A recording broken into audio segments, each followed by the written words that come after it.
Yes guys, I'm just going to show you the mapping stage of mapping out the eye on this Chicano girl. Obviously these are my bread and butter, but on this particular design the eye is quite dark, so I'm going to be putting in and mapping this first layer with quite dark sections in, and then when I shade through it, it'll all come together. But it's always dependent on the reference image. Sometimes the eyes have more detail and sometimes there's a lot more shadow cast through them, so there's darker tones.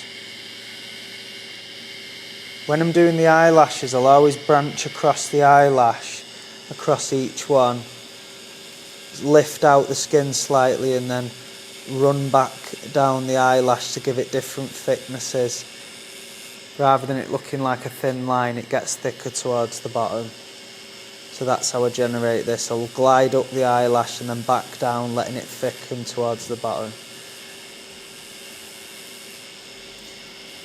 On this face, which is quite big, it's literally like the size of an A4 piece of paper, I'm using a 9 round liner to glide this in.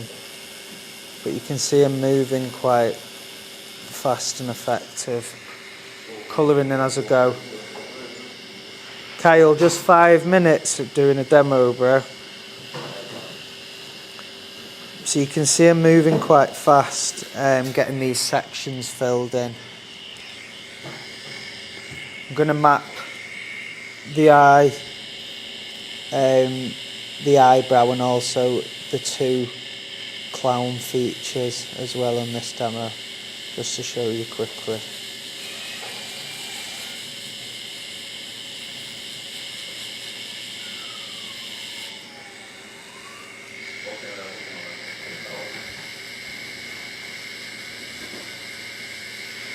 So as I'm moving across it, you can see me filling in as I go. So I'm mapping round each section, and then as I'm moving, I can go inside and start to use a circular motion to fill in the solid blacks.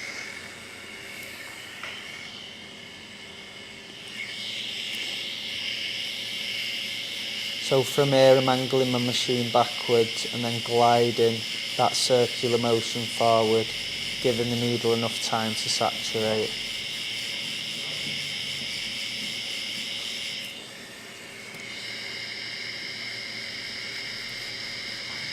When you are mapping this initially, you want it, when you're getting that first layer in, you need to get your black sections in really solid and firm, so that when you do start to shade it out, it doesn't get hidden within the shading.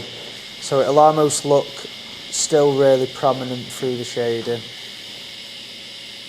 What can happen a lot when people are mapping out stuff like this is they end up going a bit light in too many of the sections, so that when they do shade out, the eye looks a little bit washed out.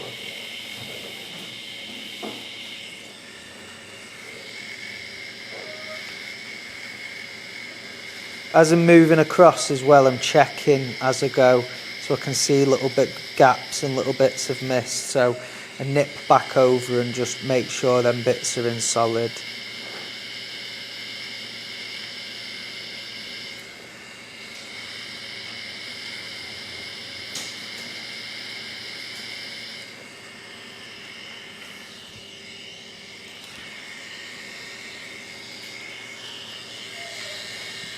On this one, on the bottom eyelash, it's sort of showing a few little shapes that are all sort of different sizes, so I'm gonna just work along them. None of them are like big long eyelashes, it's like little short ones, so I'll put them in. I'm not gonna put a line across the bottom of there because I can build that out with shading. So anything that's going to be made up of shading, I'll leave at this stage and come back to it.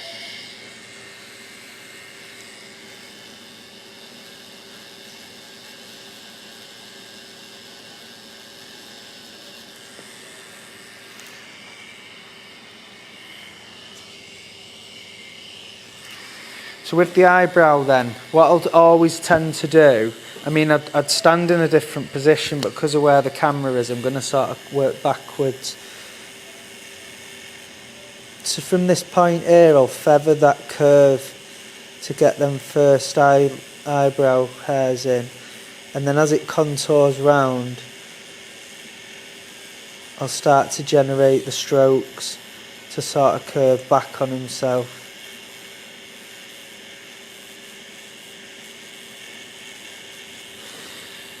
So rather than doing these as harsh lines, I'm gliding on and off to create these line shapes, because you don't want them to look like solid lines, you want them to kind of wisp out the skin.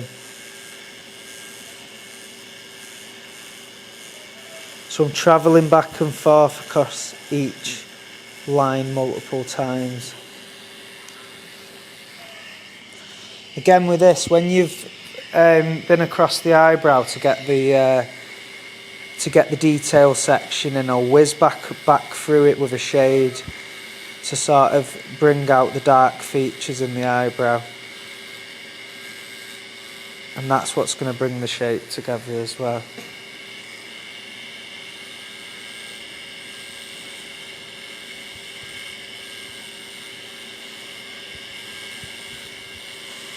As it sweeps round, you'll notice I'm curving the shape round as well, so from the outside section, that's where I'll start to work up from this point.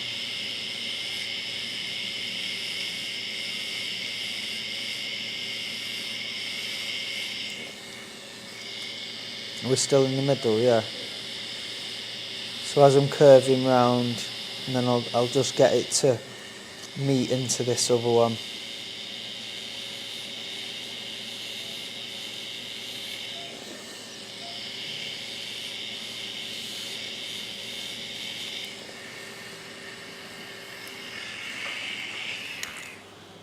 So I've swapped to a 15 curved mag. Dipping in my full solid black ink for this, because when I'm mapping and getting my initial shapes in, I get them in with solid saturated black ink, and then I can start blending down.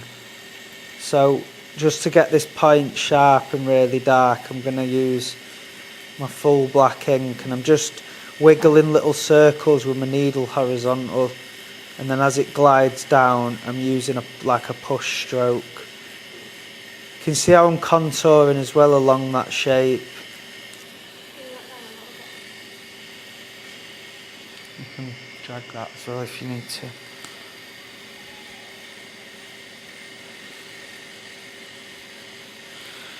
So it's still a pendulum method back and forth, but what I'm manipulating is the angle of the needle and the direction I'm moving in to get in that to get it tight into that point at the top. With this, I won't complete that shape entirely. I'll come back to it. So we always leave the bottom section for later on, because that's where I can blend it into the shading of the face. Same with this bottom one. I'm tight into that bottom point, and then as it comes up, I can start to change the direction. So it's like a combination of a circular motion, that tight into that corner and then gliding into a back and forth push stroke, using that pendulum method to lift in and out the skin.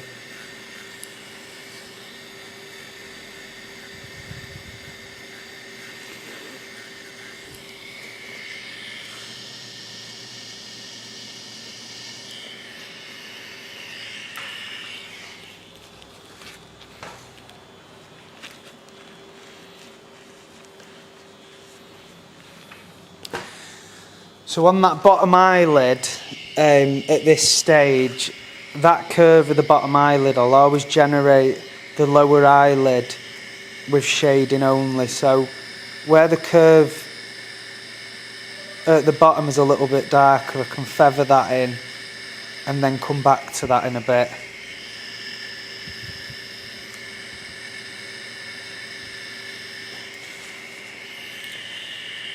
Same with the eyebrow then, from that outside edge, you can start to darken, run a darker shade through the eyebrow. It depends on the reference picture. If you're doing a portrait that's got light, fair hair, the eyebrow might be really subtle and have little to no dark shading through it. So again, on this one, it's quite dark, so I'm going to leave like a light section in the middle.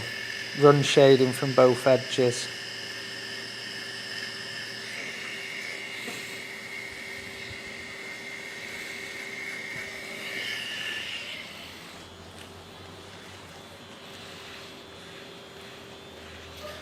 So that's mapping the eye on one of my Chicano girls, guys. Hope the tips help. Give it a go.